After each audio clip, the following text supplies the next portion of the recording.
आलोक, आलोक. मीरा दरवाजाकडे पाहत आपल्या मुलाला हाका मारत होती. एवढ्यात एक उंच पुरा आणि गोरा रुबाबदार मुलगा आपल्या खांद्यावरची बॅग सांभाळत आत आला. त्याला समोर पाहून स्नेहा आणि आशाताई पाहतच राहिल्या. अगदी राजबिंड दिसत होता तो. स्नेहा तर मंत्रमुग्ध होऊन त्याच्याकडे पाहतच राहिली. प्रतीकला स्नेहाची अवस्था पाहून हसूच आलं. त्याने तिच्या डोळ्यासमोर टिचकी वाजवली. तशी ती थोड्या वेळाने ओशाळून भानावर आली आणि स्वयंपाकघरात घुसली. अरे, इतका वेळ कुठे होतास तू? मीराने आश्चर्याने विचारले. अगं, दरवाजात इतकी छान रांगोळी काढली आहे ना, मला खूपच आवडली. तिचं नक्षीकाम आणि रंगसंगतीही खूप छान केली आहे. मला राहावलं नाही म्हणून मग फोटो काढत बसलो. आलोक म्हणाला. बघ आशा, हा असा आहे मुलगा माझा. अगं, आलोकला फोटोग्राफीचाही खूप छंद आहे. कुठचीही सुंदर गोष्ट तो सोडत नाही. लगेच त्याचा फोटो आपल्या कॅमेऱ्यात बंद करतो.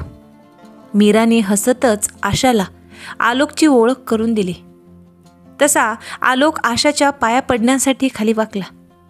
आशालाही त्याला पाहून खूप आनंद झाला.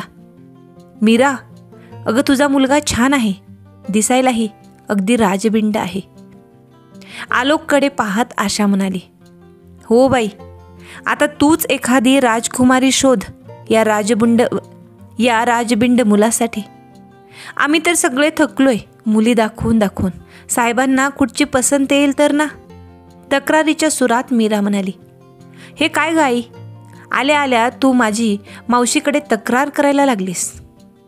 आपण इकडे माझ्या मीटिंगसाठी आलोय ना, माझं लग्न ठरवायला नाही. हसतच आलोक म्हणाला. अरे, पण काय हरकत आहे?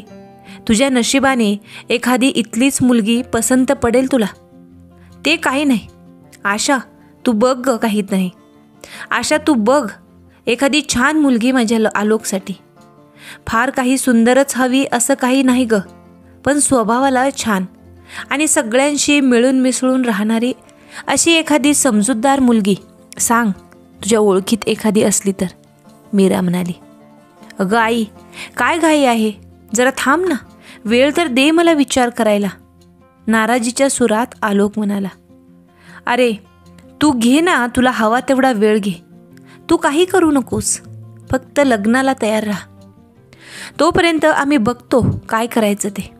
तोपर्यंत तू तुझी सगळी कामं आटप. काय ग आशा, बरोबर बोलते ना मी? मीरा म्हणाली.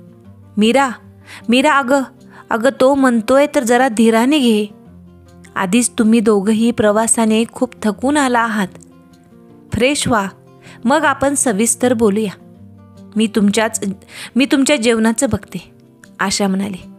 ओ, थँक्यू सो मच मावशी. I really love you. प्रेमाने आशाला मिठी मारत आलोक म्हणाला. आशाही त्याच्याकडे कौतुकाने पाहून हसली. पाहिलंच प्रतीक, दोघांची कशी लगेच मैत्री झाली. आपल्या दोघांना विसरले आता. थोड्या नाराजीने मीरा म्हणाली. तसे सगळेच हसू लागले. मीरा आणि आलोक फ्रेश होण्यासाठी गेले, पण प्रतीक आणि आशाताईंच्या मनात मात्र एकच विषय घोळत होता, स्नेहाच्या लग्नाचा. दोघांनाही आलोक खूपच आवडला होता. स्नेहासाठी तो अनुरूपच होता. पण खरंच हे जुळून येईल का? स्नेहा तयार होईल का? त्याहीपेक्षा आलोक आणि मीरा स्नेहाचा सून म्हणून स्वीकार करतील का? हा प्रश्न एकाच वेळी दोघांनाही सतावत होता. स्नेहा दिसायला खूप सुंदर होती, पण तिचा स्वभाव थोडा हट्टी होता.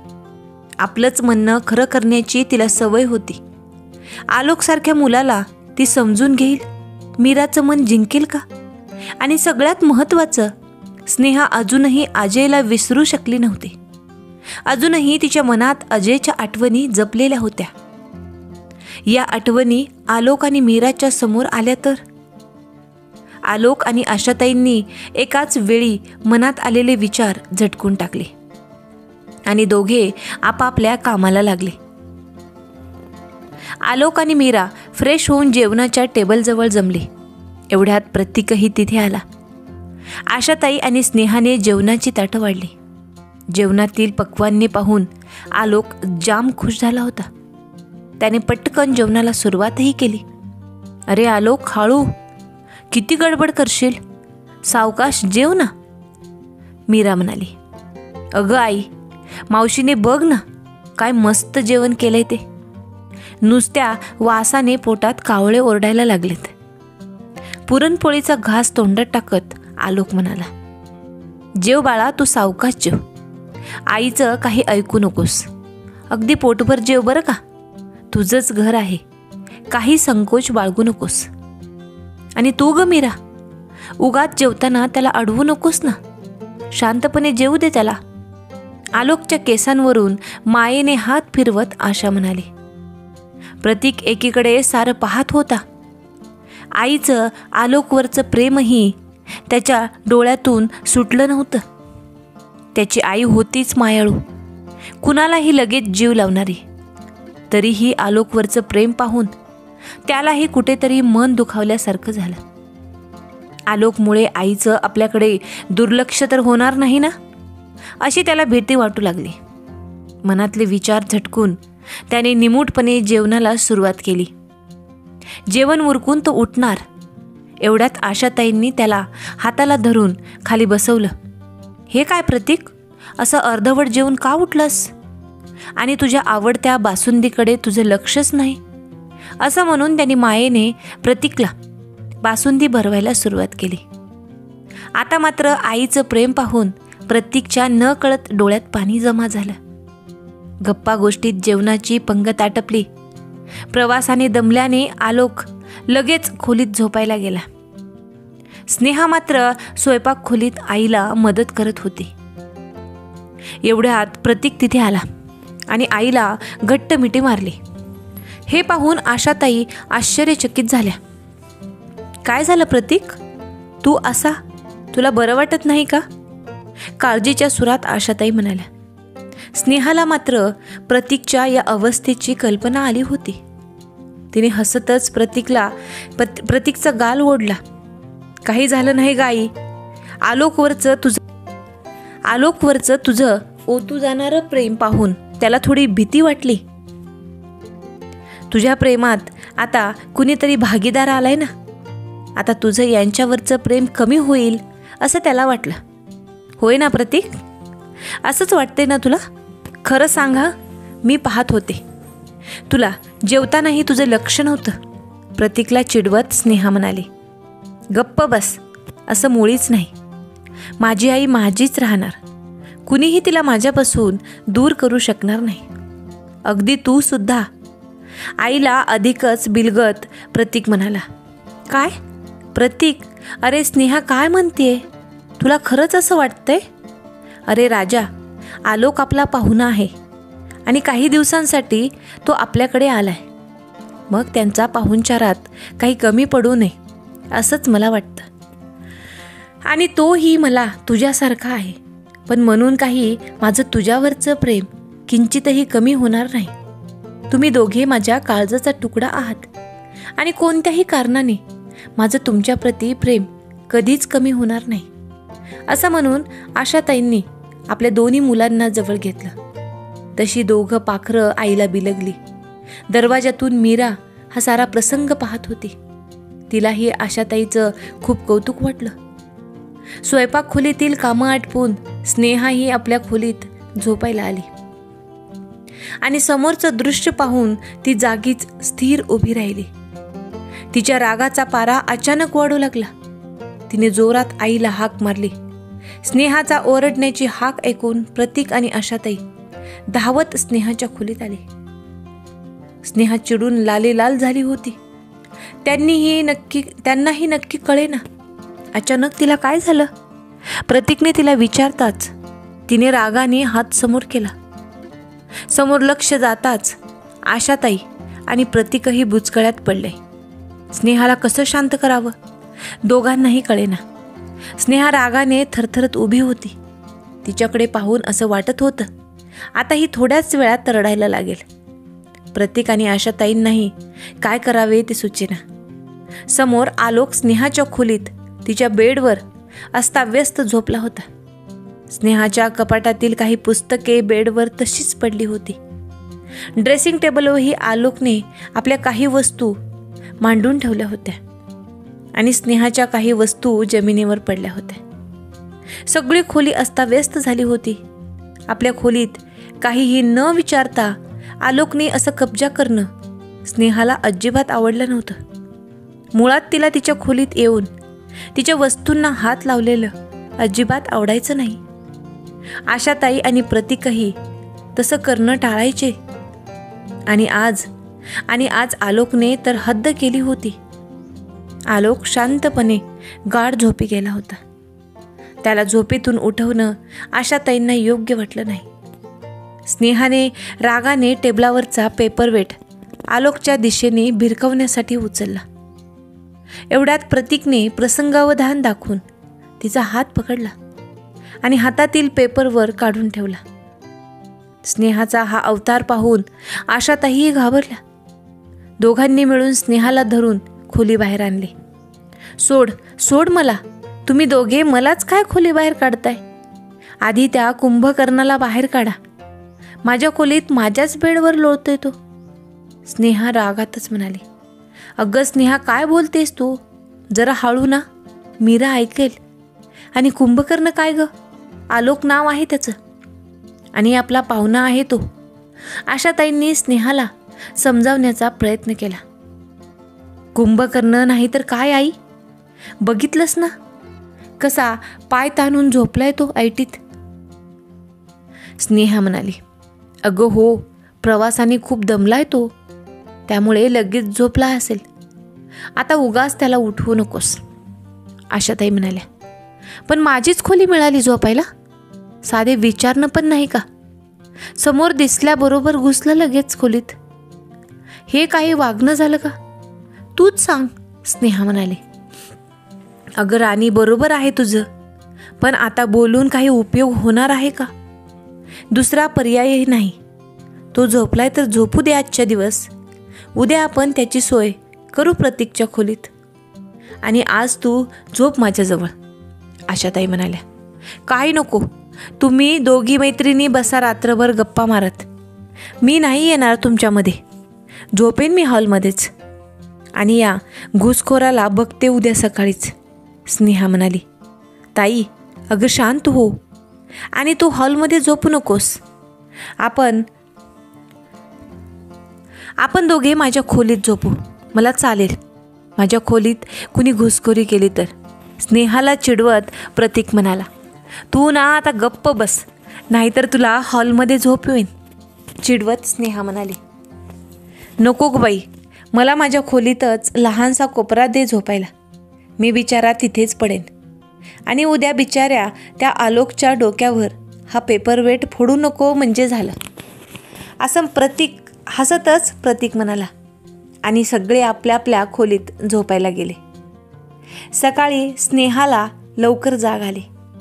रात्रभर ती जागीच होती. कधी एकदा आपल्या खोलीचा ताबा मिळतोय असं तिला झालं होतं.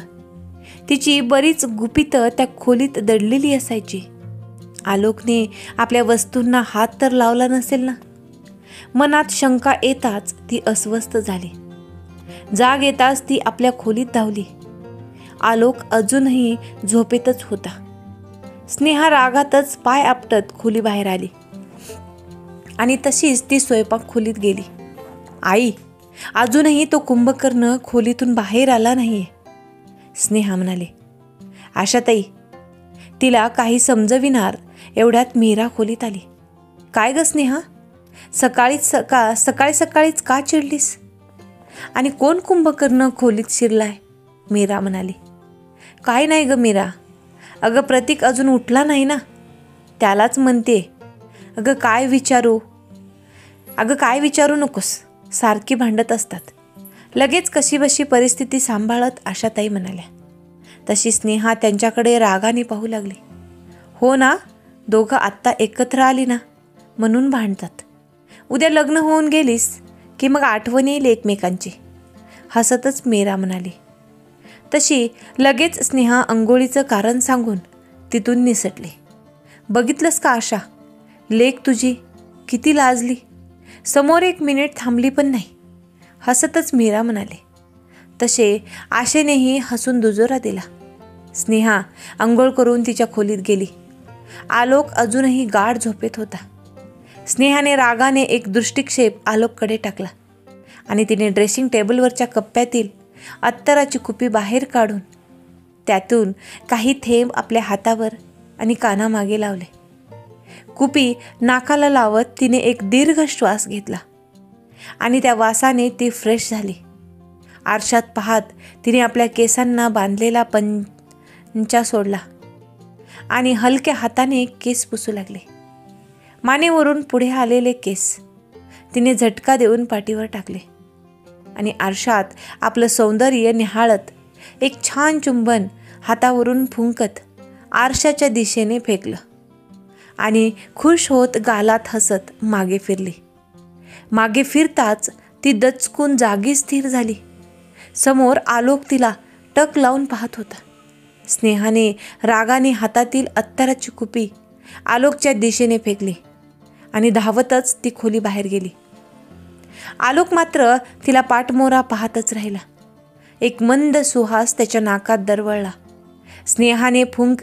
स्नेहाने फेकलेली कुपी आलोकने आपल्या खिशात टाकली आणि स्नेहापाठोपाठ तोही बाहेर आला. गुड मॉर्निंग खेद देत अंगाला आळोखे पिळोखे देत आलोकने मीराला घट्ट मिठी मारली. अरे वा, आज स्वारीला लवकर जाग आली, मीरा म्हणाली. अगं, खोलीत खूप पाऊस पडत होता. हा बघ किती भिजलो मी.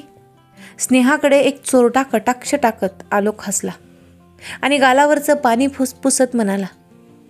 अरे काय बोलतोयस? अजून डोळ्यावरची झोप गेली नाही का? स्वप्नात नाहीस ना तू बाळा? कुठचा पाऊस आणि तोही तुझ्याच खोलीत? मीरा म्हणाली.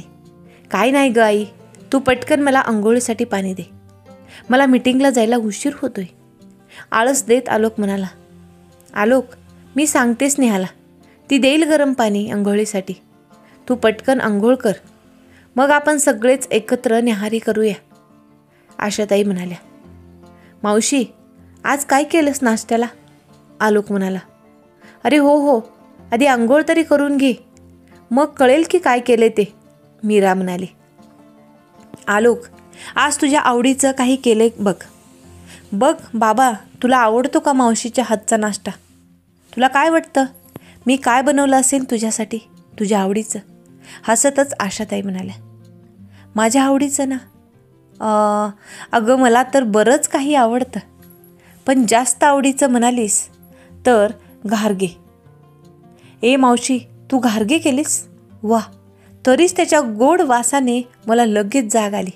एकीकडे स्नेहाकडे पाहत त्याने डोळे मिचकावले. तशी स्नेहा त्याच्याकडे रागाने पाहत स्वयंपाक खोलीत घुसली. हो, पण राजे, घारगे त्यालाच मिळतील जो आंघोळ करून आधी नाश्त्याला येईल, आणि मी तुझ्या आधी आलोय, केसांवरून हात फिरवत प्रतीक म्हणाला. बरोबर बोललास प्रतीक. हा आंघोळ येऊन येईपर्यंत आपण नाश्ता करून मोकळे होऊया. मग उरले घारगे खाईल तो आलोक. प्रतीकला हसतच टाळी देत मीरा म्हणाली. ए नाही हा प्रतीक, मी आल्याशिवाय कोणीही त्या घारग्यांना हात लावायचा नाही, आणि आईला तर मुळीच हात लावू देऊ नको. मी लगेच जातो आणि लगेच आंघोळ करून येतो. मावशी, या दोघांवर लक्ष ठेवा, मी आलो लगेच, असं म्हणून आलोक गळ्यात टॉवेल टाकून पटकन आंघोळीसाठी बाहेर निघून गेला. आंघोळीसाठी आलोकची झालेली गडबड पाहून सगळेच हसू लागले. स्नेहाने आलोकला आंघोळीसाठी बाथरूममध्ये पाणी नेऊन दिले. एवढ्यात आलोक तिथे आला. दोघांची नजरानजर झाली. आलोक स्नेहाच्या नजरेला नजर देत स्मित हास्य करीत होता. आलोकच्या नजरेला नजर भिडताच स्नेहाच्या चेहऱ्यावरील राग का कोण जाणे क्षणार्धात गायब झाला आणि ती आलोकच्या नजरेत हरवून गेली. एवढ्यात आलोकने तिच्या चेहऱ्यावर पाण्याचे काही शिंतोडे उडवले. तशी स्नेहा भानावर आली आणि पटकन बाहेर जाण्यासाठी वळली. तेवढ्यात पाण्यावरून पाय सरकून ती पडणारच. तोच आलोकने तिला आपल्या दोन्ही बाहूंनी अलगद सावरलं. त्याच्या नकळत झालेल्या स्पर्शाने स्नेहा शहारली होती. आलोक ही स्नेहाच्या सर्वांगातून येणाऱ्या त्या मंद सुहासात मोहरून गेला होता. दोघांच्याही हृदयाची स्पंदने वाढू लागली होती. स्नेहाने हळूच स्वतःला आलोकपासून बाजूला केलं. एक हलकीच लज्जेची छटा तिच्या चेहऱ्यावर पसरली आणि ती गडबडीने बाहेर निघून गेली. वा मावशी, काय मस्त केलेस ग घारगे, आणि सोबत ही खीर. आ हा, लाजवाब. खिरीवर ताव मारत आलोक म्हणाला. आलोक, घारगे जरी मी बनवले असले ना, तरी खीर मात्र मी नाही बनवली. त्याचं क्रेडिट त्याला दे बाबा. हसतच आशाताई म्हणाल्या. म्हणजे खीर तू नाही बनवलीस? आश्चर्याने पाहत आलोक म्हणाला. ही खीर आमच्या स्नेहाने खास तिच्या पद्धतीने बनवली आहे. खूप छान बनवते स्नेहा खीर. तुला आवडली ना? मग अजून घे. स्नेहा वाढ आलोकला अजून, आशाताई म्हणाल्या. आईकडे रागाने पाहत स्नेहा खिरीचे भांडे उचलले आणि एवढ्यात आलोकने समोरच्या भांड्यातले घारगे उचलण्यासाठी हात पुढे केला. पटकन खिरीचा चमचा आलोकच्या हातावर ओतला गेला. तसा तो किंचाळला. अगं स्नेहा, जपून, मोठ्याने ओरडत आशाताई म्हणाल्या. अरे पण आलोक, किती गडबड करतोस? जरा थांबशील की नाही? नेहमीचीच घाई असते तुझी, मीरा म्हणाली. आलोकचा हात बराच भाजला होता. सगळ्यांचीच गडबड उडाली. आलोक, अरे बरंच लागलंय की तुला. थांब मी थंड पाण्याची पिशवी आणतो. असं म्हणून प्रतीक आतल्या खोलीत गेला. स्नेहा, अगं किती वेंधळेपणा करतेस. कोणतंही काम जपून कसं करता येत नाही. किती भाजले बघ त्याला. आता शांतपणे उभी काय आहेस? जा आतून काहीतरी मलम आण. आशाताई जोरात ओरडल्या. स्नेहाला अचानक काय झालं काहीच कळेना. आलोकची अवस्था पाहून ती घाबरून गेली होती. त्यात आशाताईंना एवढं रागावलेलं पाहून तिला रडूच कोसळलं. ती धावत रडतच आपल्या खोलीत निघून गेली. प्रतीकने थंड पाण्याच्या पिशवीने आलोकचा हात शेकून दिला. त्यामुळे आलोकला थोडं बरं वाटलं. आशाताईंनी हलकेच आलोकच्या हातावर मलम लावून दिलं. मीरा ही हळूवार त्याच्या हातावर फुंकर घालत होती. अरे तुम्ही सगळे थांब व्हा. अरे तुम्ही सगळे जरा शांत व्हा. आणि फार काही नाही झालं मला. थोडंसं भाजलं एवढंच. होईल बरं ते. काळजी करू नका, आलोक म्हणाला. आलोक बाळा, माफ कर. स्नेहाच्या वतीने मी तुझी माफी मागते. कळतच नाही काही वेळा ती वेंधळ्यासारखं वागते, आशाताई म्हणाल्या. आशा, अगं तू स्नेहाला काय ओरडतेस? तिची यात काहीच चूक नाही.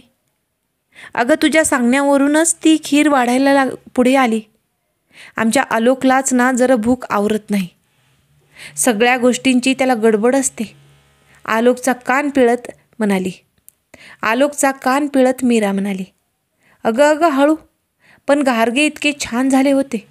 मग आता ते शांतपणे खात बसलो तर ते गरमागरम खाण्याची मजा नाही का जाणार? मावशी, तू एक काम कर. मला ना डब्यात मस्त घारगे आणि खीर शिल्लक असेल तर भरून दे. मी ऑफिसला गेल्यावर खाईन. आता मला उशीर होतोय, मी निघतो, आलोक म्हणाला. अरे बाळा, तुझा आधीच हात भाजलाय आणि आता तू ऑफिसला कसं जाणार? आजचा दिवस आराम कर ना, काळजीच्या सुरात आशाताई म्हणाल्या. अगं नाही ग मावशी, मी ज्या कामासाठी आलोय ना ते आधी पूर्ण झालं पाहिजे. तसेही माझ्याजवळ खूप कमी दिवस आहेत. जायच्या आधी माझं काम पूर्ण केलं पाहिजे. आणि तू काही काळजी करू नकोस, मी ठीक आहे आता. चला निघतो मी, आलोक म्हणाला. आलोक थांब, मी येतो तुला सोडायला. उगाच गाडी तशीच चालवू नकोस, त्रास होईल हाताला, प्रतीक म्हणाला. बरं ठीक आहे, आलोक म्हणाला. असं म्हणून आलोक आणि प्रतीक तिथून निघून गेले.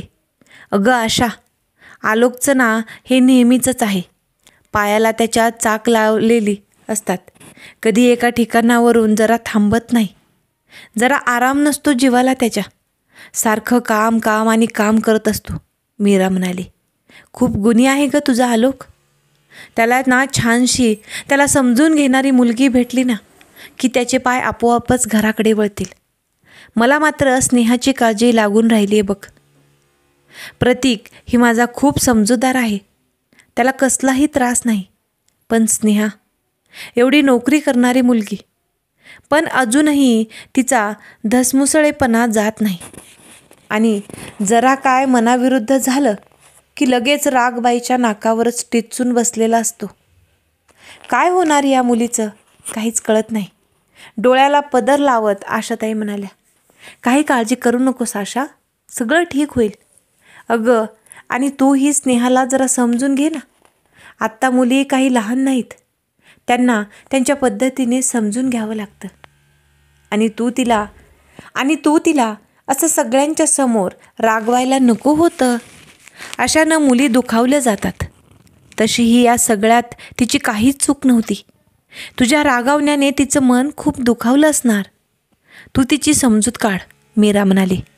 संध्याकाळी आपण दोघी मस्त बाहेर जाऊ.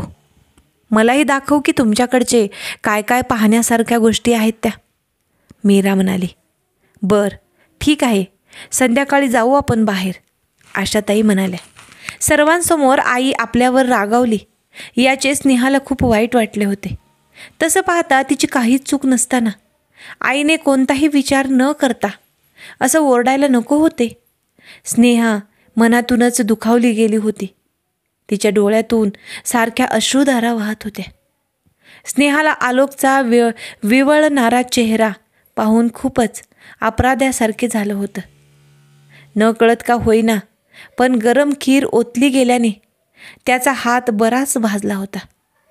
आणि तरीही आईच्या ओरडण्याने घाबरून जाऊन ती आलोककडे साधं लक्षही न देता धावत आपल्या खोलीत निघून गेली होती. तिला अशा वेळी अजयची खूप आठवण आली. आज अजय आयुष्यात असता तर त्याच्याशी बोलून मन हलकं झालं असतं. स्नेहाने अजयच्या आईपासून लपवून ठेवलेला फोटो कपाटात शोधण्याचा प्रयत्न केला, पण तिला तो कुठेच सापडेना. तो नक्की आपण कुठे लपवून ठेवला हेही तिला आठवेना. ती आता खूप घाबरली. चुकून तो कुणाच्या हाती तर मिळाला नसेल ना? काल आलोक आपल्या खोलीत झोपला होता, त्याच्या हाती लागला नसेल ना? किंवा कदाचित आईलाच सापडला असेल तर? मनात विचार येताच स्नेहा खूप घाबरली. आईच्या सांगण्यानुसार स्नेहाने अजयच्या साऱ्या आठवणी पुसून टाकल्या होत्या, पण आईच्याही न कळत अजयचा एक फोटो तिने जपून ठेवला होता. एकांतात ती फोटोजवळ घेऊन आपलं मन हलकं करत असे. आज तिला या फोटोची खूप गरज होती, पण तो सापडतच नव्हता. काय करावं, कुठे शोधावं तिला काहीच कळेना. स्नेहा मागून आईचा आवाज ऐकू आला.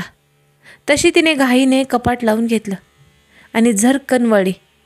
तिचे अजूनही डोळे पाणावलेले होते. मान वळून तिने डोळ्यातील पाणी पुसले आणि स्नेहा, रागावलीस माझ्यावर बाळा? बाळा, माझं खरंच चुकलं. मी तुला अशी सर्वांसमोर ओरडायला नको होतं. आशाताई स्नेहाची समजूत काढण्याचा प्रयत्न करीत होत्या. वा, खूप लवकर तुला जाणीव झाली, रागाने चेहरा फिरवत स्नेहा म्हणाली.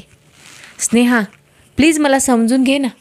अगं, आलोकचा हात किती भाजला होता, पाहिलंस ना? त्याची अवस्था पाहून मी खूप घाबरून गेले होते. मीरा आणि आलोक आपले पाहुणे आहेत. त्यांची काळजी घेणं, त्यांना काही कमी पडू न देणं, त्यांना कसला त्रास होणार नाही ना, हे पाहणं आपली जबाबदारी आहे. आणि असं असताना अचानक माझा ताबा सुटला आणि मी सर्वांसमोर तुझ्यावर ओरडले. त्यावेळी मला तेच योग्य वाटलं, आशाताई म्हणाल्या. पण माझी काही चूक नसताना का आई? स्नेहा म्हणाली. हो बाळा, मला माहीत आहे. तुझी चूक नसताना मी तुझ्यावर ओरडले, कारण त्यावेळी कदाचित आपल्या मुलाची अशी अवस्था पाहून मीरालाही वाईट वाटलं असणार. स्नेहा, तू माझी मुलगी आहेस. माझा तुझ्यावर हक्क आहे आणि त्या अधिकारानेच तुला आई म्हणून ओरडू शकते. पण हा हक्क आलोकवर दाखवू शकते का मी? तूच सांग. अचानक ओढावलेल्या परिस्थितीने तोही खूप घाबरून गेला होता. त्यात तू त्याच्याकडे लक्षही न देता रागाने धावत खोलीत आलीस. त्याला कितपत भाजले याची साधी विचारपूसही केली नाहीस तू. काय वाटलं असेल मीराला? तरीही ती तुझीच बाजू घेऊन माझ्याशी भांडली. मी ज्यावेळी तिच्या मुलाची काळजी करत होते तेव्हा ती मात्र तुझ्या बाजूने उभी होती. मी जसं माझ्या मुलीला ओरडत होते तशी मीराही आपल्या मुलालाच ओरडत होती. आम्ही दोघी आपापल्या मुलांवर रागवत होतो. ते त्यांच्यावरच्या प्रेमापोटी ना. मग मलाही तुझी काळजी वाटत नसेल का? आशाताई म्हणाली. आशाताईचं बोलणं हळूहळू स्नेहाला पटू लागलं होतं. तशी ती थोडी शांत झाली. आता डोळे पुस आणि नाश्ता कर पाहू. सगळ्या गोंधळात तू काहीच खाल्लं नाहीस बेटा. हे बघ, मी तुझ्यासाठी नाश्ता घेऊन आले. ये, मी माझ्या हाताने भरवते तुला. असं म्हणून आशाताई प्रेमाने स्नेहाला भरवू लागल्या. तशी स्नेहानेही आईला प्रेमाने घट्ट मिठी मारली. ऑफिसमध्ये आलोकचं लक्षच लागत नव्हतं. हाताकडे लक्ष जाताच त्याला डोळ्यासमोर स्नेहाचा रडवेला आणि घाबरलेला चेहराच दिसत होता. हातावर खीर पडताच आधीच घाबरलेली स्नेहा मावशीने ओरडल्याने रडतच धावत खोलीत गेली. हे सगळं घाबरून आलोकभोवती जमा झाले, पण स्नेहाकडे कुणाचंच लक्ष गेलं नाही. स्नेहा खूप दुखावली गेली होती. आपल्यामुळे मावशी स्नेहाला सगळ्यांसमोर खूप बोलली याचं आलोकला राहून राहून वाईट वाटत होतं. विनाकारण तिला ओरडून घ्यावं लागलं होतं. आपल्याला तिची माफी मागितली पाहिजे. संध्याकाळी घरी गेल्यावर स्नेहाचा रुसवाही घालू आणि तिची माफीही मागू असा आलोकने विचार केला आणि तो आपल्या कामाला लागला. आलोक आणि स्नेहा एकमेकांच्या प्रेमात गुंफतील का? स्नेहा आलोकच्या समोर अजयला विसरून जाईल का? या कथेमध्ये पुढे काय होईल ते पाहण्यासाठी आपल्याला पुढचा एपिसोड पाहावा लागेल. हा भाग तुम्हाला कसा वाटला ते कमेंटद्वारे मला नक्की सांगा. असेच नवनवीन व्हिडिओ पाहण्यासाठी व्हिडिओला लाईक करा, शेअर करा आणि आपल्या चॅनलला नक्की सबस्क्राईब करा. लवकरच भेटूयात याच्या पुढच्या भागासोबत. तोपर्यंत धन्यवाद.